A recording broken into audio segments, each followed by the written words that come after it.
Romy Schneider reste dans les mémoires comme une icône du cinéma, une figure tragique et l'immortel Sissi. Pourtant, derrière chaque photo glamour et chaque couverture de tabloïd se cachait un homme, témoin de toute sa vie, Daniel Biasini, son second mari. Il est resté à ses côtés, fidèle et indéfectible, à travers ses plus grands succès, ses plus sombres controverses publiques, la soirée tragique où ils ont perdu leur fils et l'aube de sa disparition. Pendant plus de 40 ans, il a gardé le silence, ne prononçant presque jamais un mot. Mais cela change. Aujourd'hui, âgé de 76 ans, Daniel a décidé de prendre la parole. Ses révélations bouleversent complètement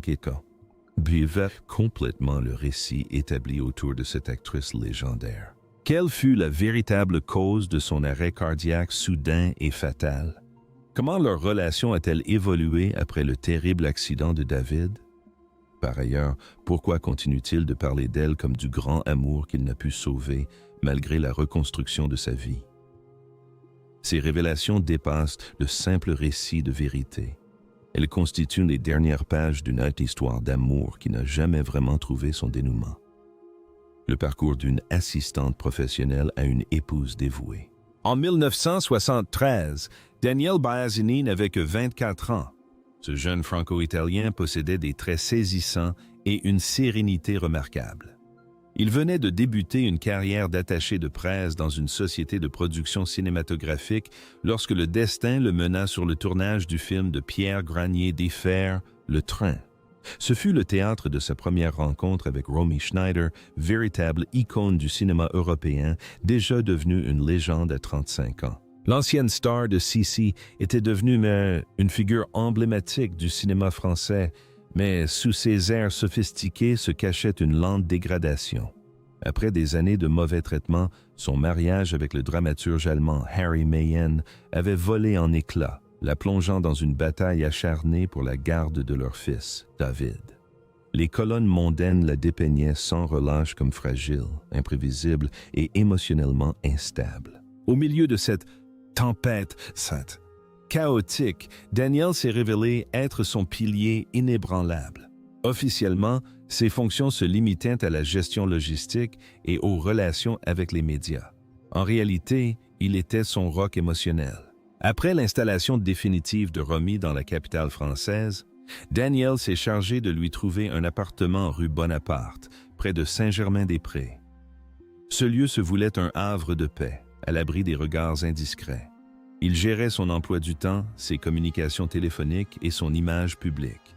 Surtout, il prenait également soin du jeune David chaque fois que ses engagements professionnels l'amenaient à l'étranger. Au départ, leur relation restait strictement professionnelle. Cependant, le rythme de vie effréné de Romy rendait presque impossible le maintien d'une frontière professionnelle stricte. Daniel se souvenait plus tard à quel point elle était épuisée après une longue journée de tournage. Elle n'aspirait ni aux paillettes de la célébrité ni au tumulte du milieu. Ses désirs étaient simples, le calme et la sérénité. C'est lui qui lui offrait précisément cela. À l'aube de 1974, le rôle de Daniel avait pris une toute autre ampleur que celui d'un simple employé. Il était devenu son confident le plus précieux et son soutien émotionnel indispensable. Hanté par des expériences passées d'abandon et de trahison, Romy découvrit une sensation nouvelle auprès de Daniel, une stabilité inébranlable. 11 ans les séparaient, un écart d'âge pourtant insignifiant. Elle confia un jour à une connaissance que sa compagnie lui faisait retrouver sa jeunesse. Leur mariage, discret et intime, eut lieu à Berlin-Ouest en décembre 1975. La liste des invités était remarquablement dépourvue de célébrités. Romy souhaitait une cérémonie intime, loin des projecteurs. Les médias, encore obnubilés par son ancienne idylle avec Alain Delon, ont largement ignoré l'événement. Ce manque d'attention convenait parfaitement à Daniel, car son engagement était envers la personne et non envers l'image publique. Malheureusement, leur bonheur conjugal fut de courte durée. Au cours des dernières heures de cette même année, une intervention dentaire de routine a provoqué une fausse couche catastrophique pour Romy. Ce drame l'a anéanti.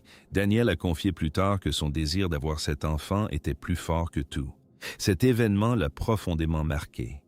Malgré tout, le temps a passé et 2 ans plus tard, le 21 juillet 1977, ils ont accueilli leur fille, Sarah. Bien qu'elle soit née prématurément et toute petite, la petite était d'une force de caractère remarquable. Romy rayonnait d'une joie maternelle profonde. Ses proches remarquaient ne l'avoir jamais vue aussi sereine. Daniel confiera plus tard que la naissance de Sarah avait permis à Romy de croire véritablement en la pérennité du bonheur. Pendant un temps, cela se confirma. Leur vie se partageait entre Saint-Tropez et Paris, ponctuée de dîners intimes, de week-ends passés en famille chez Daniel et de vacances au bord de la mer. L'actrice chérissait ces moments simples. Elle préparait des plats sans prétention, chantait doucement à sa petite fille et aimait se promener longuement dans la verdure avec David. Daniel murmurait, songeur, que cette époque représentait l'apogée de leur bonheur. Pourtant, la célébrité a un prix. La vie professionnelle de Romy était trépidante, ponctuée de projets intenses, avec des réalisateurs de renom comme Costa Gavras, Andrzej Jouaski et Claude Sautet. Parallèlement, la carrière de Daniel en tant qu'auteur et journaliste évoluait constamment, l'obligeait à voyager fréquemment à l'étranger. Les périodes passées séparées s'allongeaient. Ils reconnaissaient qu'ils poursuivaient chacun leurs propres objectifs. Elle était animée par son art cinématographique, tandis que lui recherchait son autonomie. Pris entre deux feux, leurs liens familiaux commencèrent à se fissurer. Les moments de joie firent place à de fréquentes disputes. Rongé par des doutes profonds, Romy oscillait violemment entre une colère explosive et une profonde tristesse. Les fantômes persistants de son passé, les pertes tragiques, les immenses attentes du public et l'ombre de Mayenne et Delon envahirent à nouveau ses pensées. Daniel tenta désespérément de la rassurer, mais les dégâts étaient irréparables. Après 6 années tumultueuses de mariage, ils se séparèrent officiellement en 1981. Il a précisé que leur séparation n'était pas due à la malveillance, mais plutôt à un épuisement total, soulignant qu'ils étaient tous deux exsangues, victimes des mêmes blessures émotionnelles. Pour David, âgé de 14 ans, la dissolution du mariage fut un coup terrible.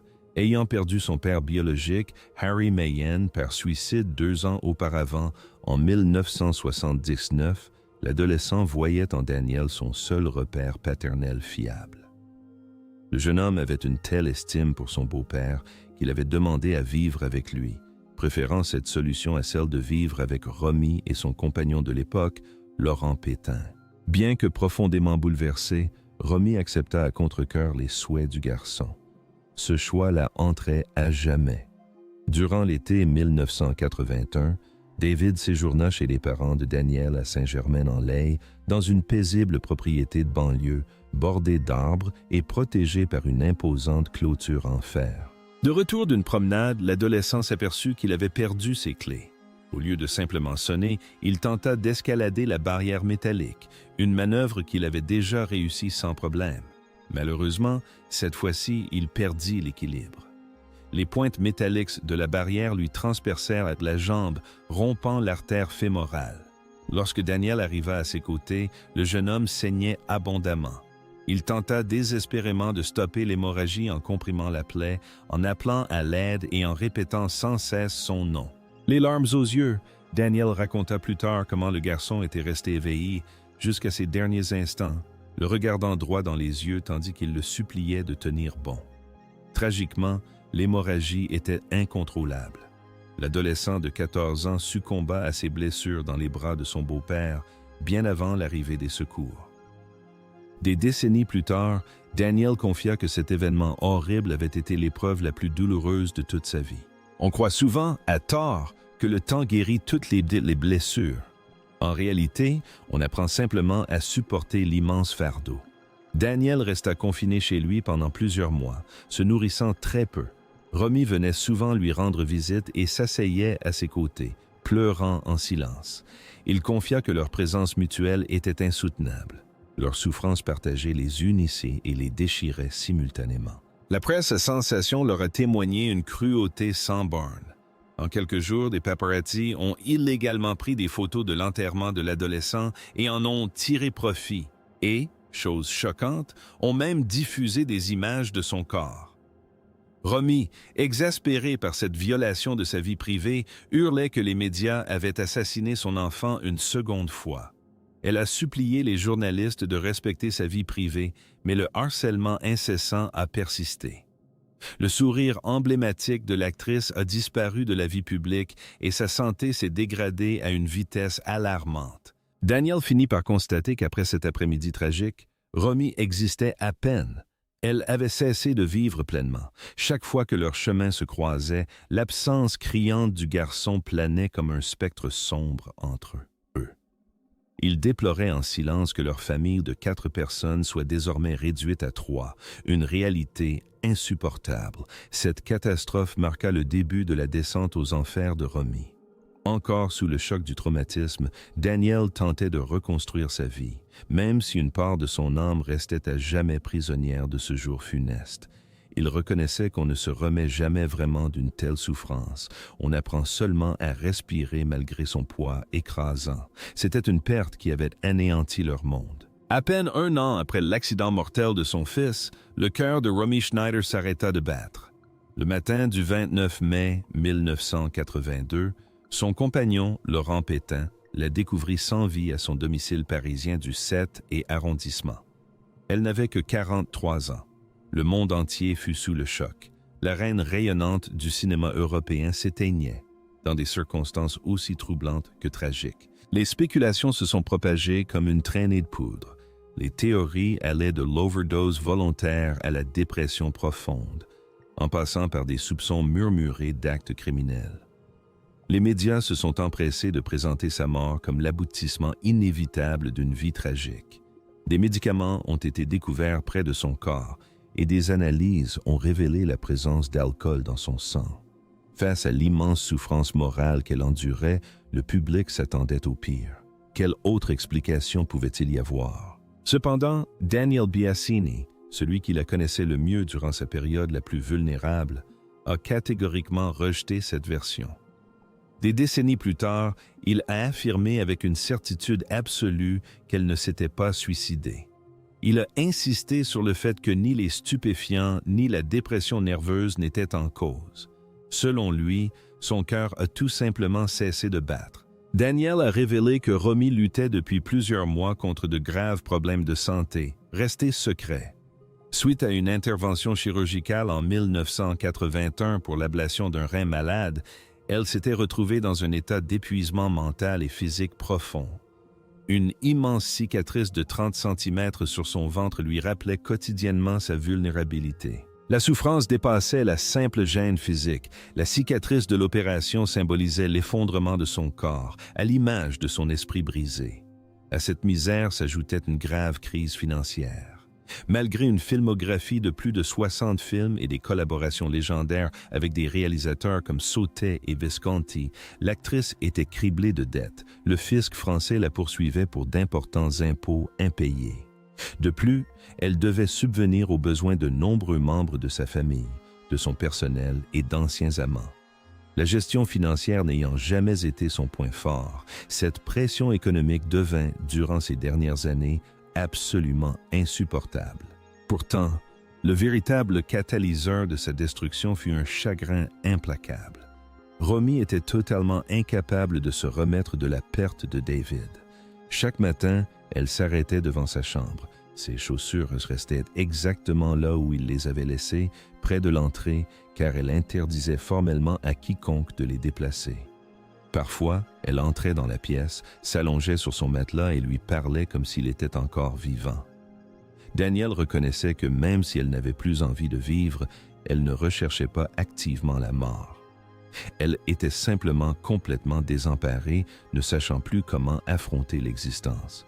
Durant les jours chaotiques qui suivirent son décès, Daniel reprit son rôle habituel de protecteur. Il veilla à ce que leur fille de 4 ans, Sarah, soit complètement à l'abri des flashs aveuglants des appareils photo, des informations sensationnalistes et de l'hystérie ambiante.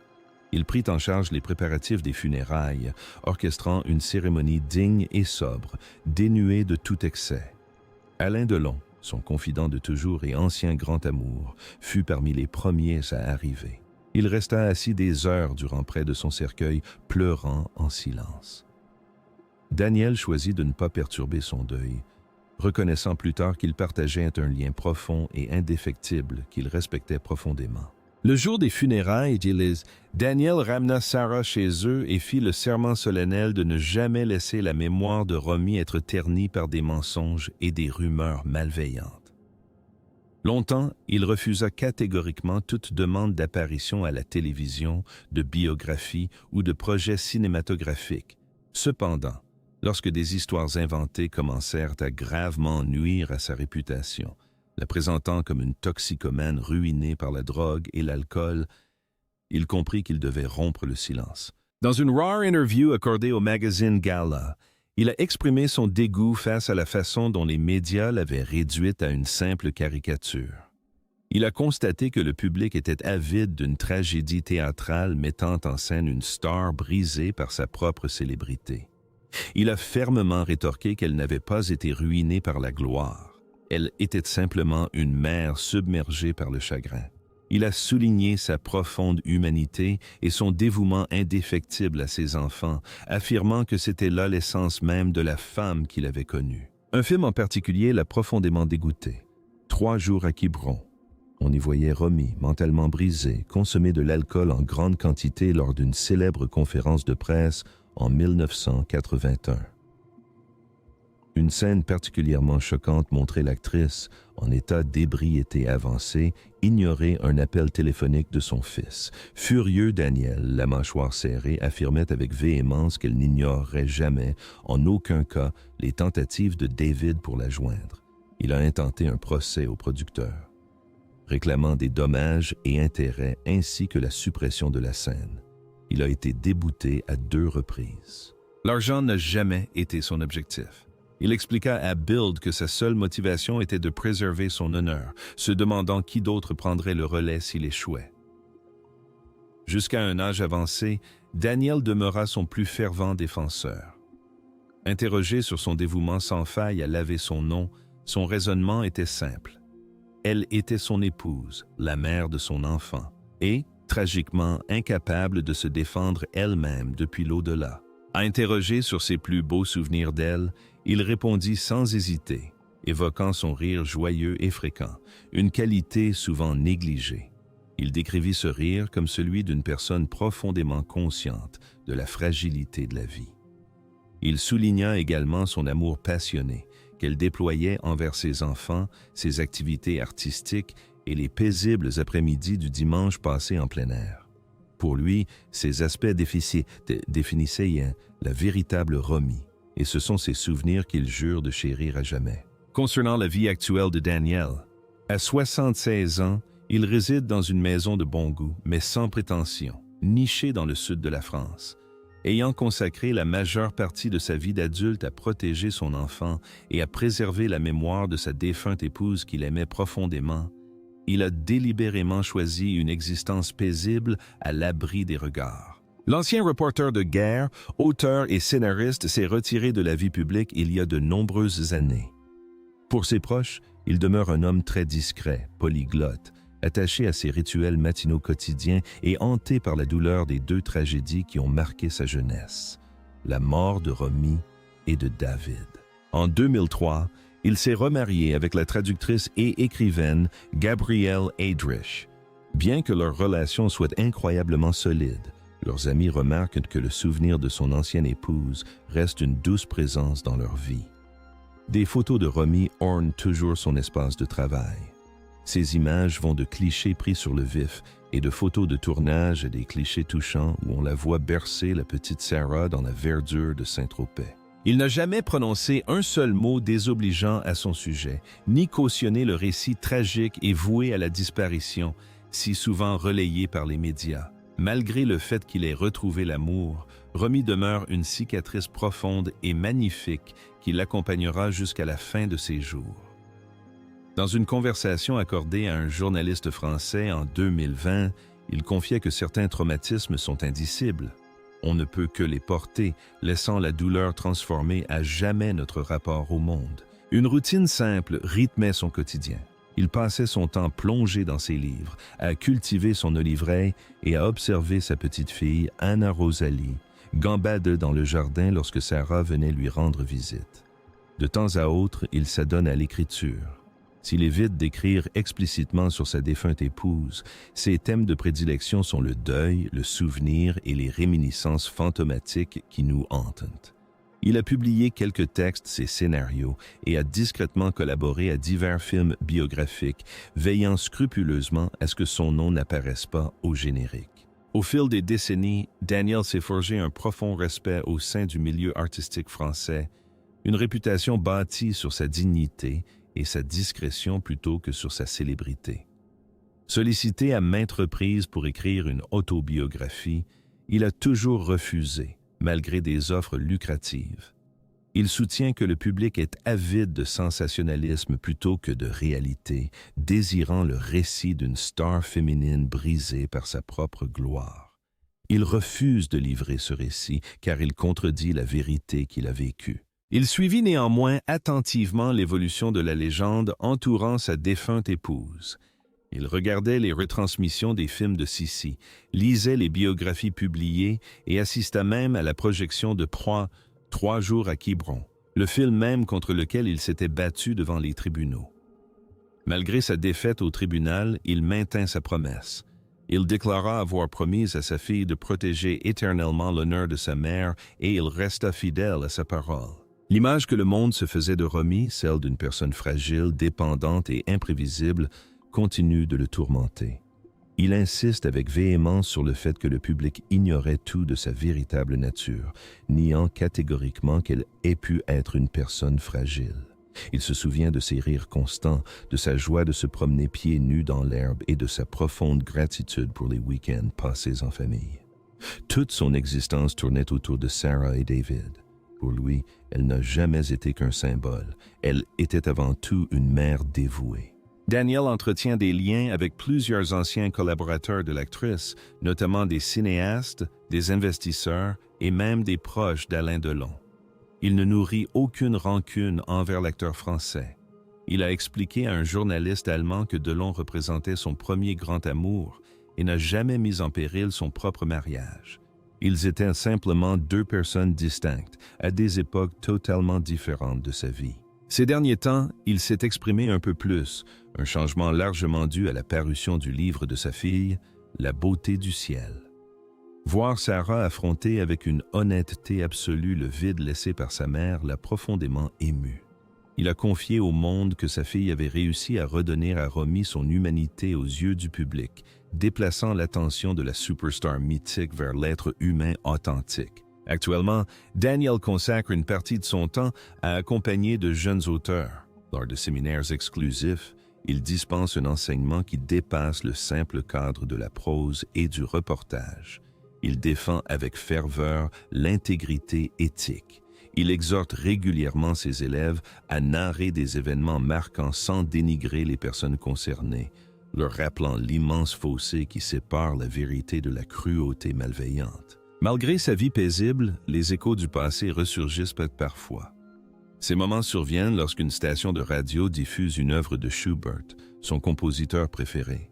Lorsque la petite Anna Rosalie laisse échapper un rire identique à celui de Sarah enfant, ou encore lorsqu'un inconnu dans une librairie lui demande timidement s'il a réellement été marié à la star légendaire. À cela, il répond humblement par l'affirmative, confirmant ainsi son rôle passé d'époux. Il se contente rarement de cette simple confirmation, à moins d'y être fortement incité. La douleur émotionnelle, malgré les décennies écoulées, persiste.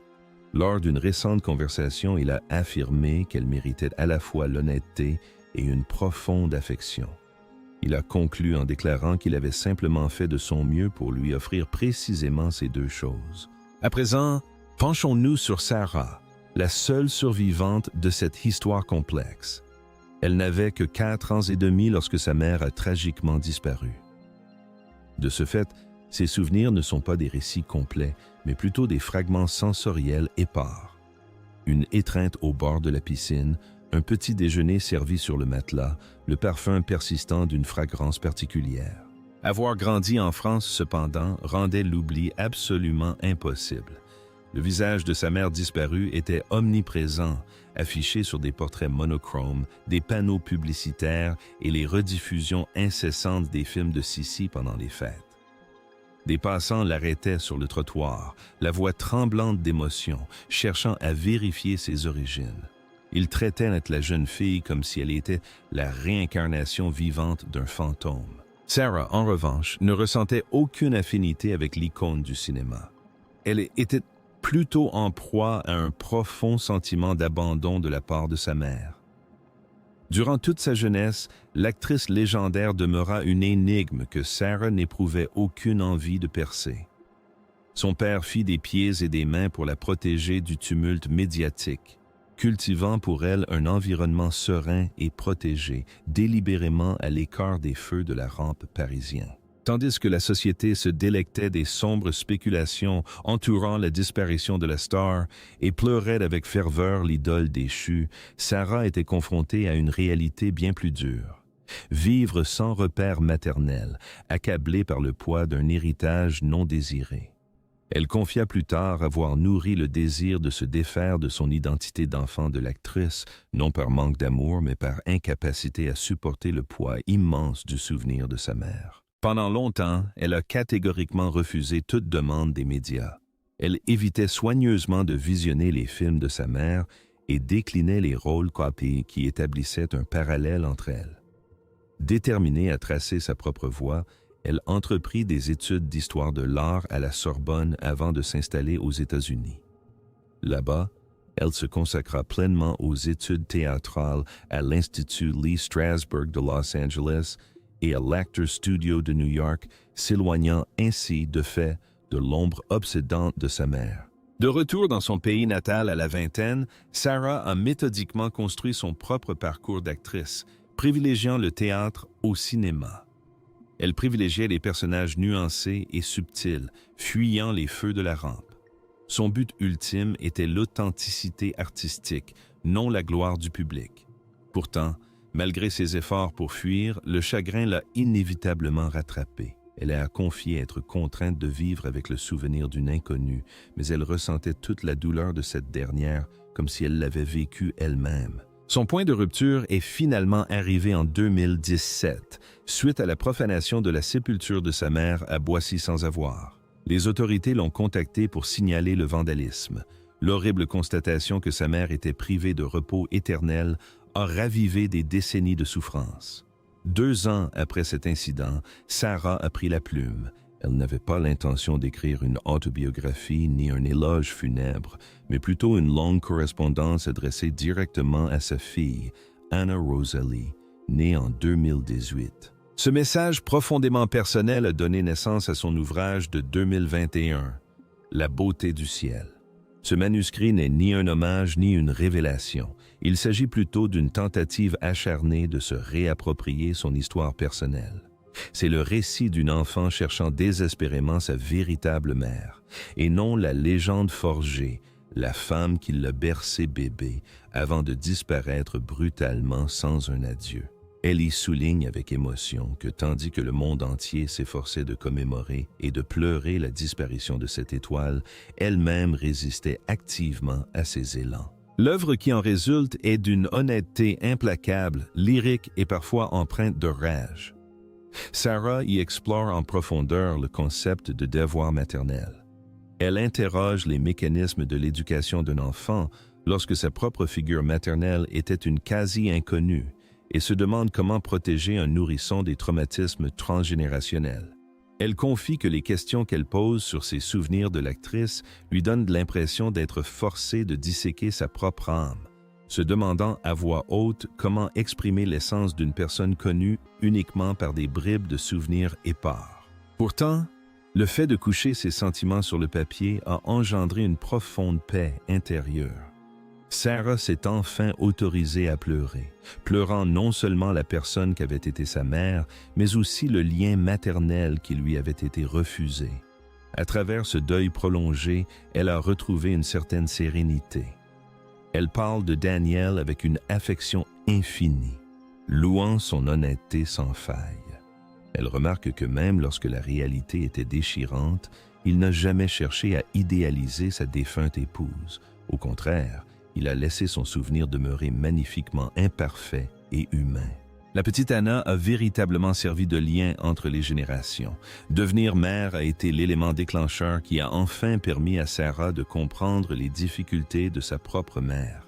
Elle a expliqué que dans sa famille, le besoin d'exprimer son affection et de résoudre les conflits immédiatement est constant, alimenté par la douloureuse expérience de la perte prématurée. Un tournant décisif s'est produit lorsque son compagnon, le cinéaste Gilles Lefebvre, lui a fait remarquer que son identité ne se limitait pas à être la fille d'une star au destin tragique, mais qu'elle était désormais le guide de son propre enfant. Cette prise de conscience a été une véritable révélation. Soudain, l'existence de Sarah n'était plus ancrée dans le deuil, mais dans l'héritage positif qu'elle pouvait transmettre. Aujourd'hui quadragénaire, elle poursuit sa carrière d'actrice et d'écrivaine tout en évoquant son histoire avec une grande délicatesse. Lorsqu'elle aborde le passé, c'est entièrement dans le respect de ses propres limites. Elle honore la mémoire de sa mère non par de grands monuments ou des rituels publics, mais par une réflexion intime et une affection indéfectible. Elle reconnaît ouvertement les imperfections de sa mère tout en la revendiquant farouchement comme sa propre fille. Elle confie qu'élever Anna lui a permis d'atteindre une compréhension de sa mère qu'elle croyait auparavant inaccessible. Daniel Biasini n'a jamais recherché la notoriété. Pourtant, en sortant enfin de l'ombre pour partager son point de vue, il a offert au monde un témoignage inestimable.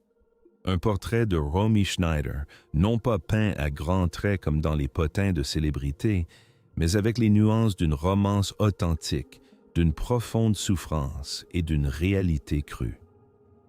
Comment ce point de vue modifie-t-il votre perception de cette actrice légendaire? Ce récit intime change-t-il la façon dont vous considérez son héritage? Partagez vos réflexions ci-dessous. Si ce récit vous a touché, n'hésitez pas à le partager avec ceux qui pourraient l'apprécier. Interagissez avec ce contenu et revenez pour découvrir d'autres explorations de vérité que les médias sensationnalistes ont déformées au fil du temps.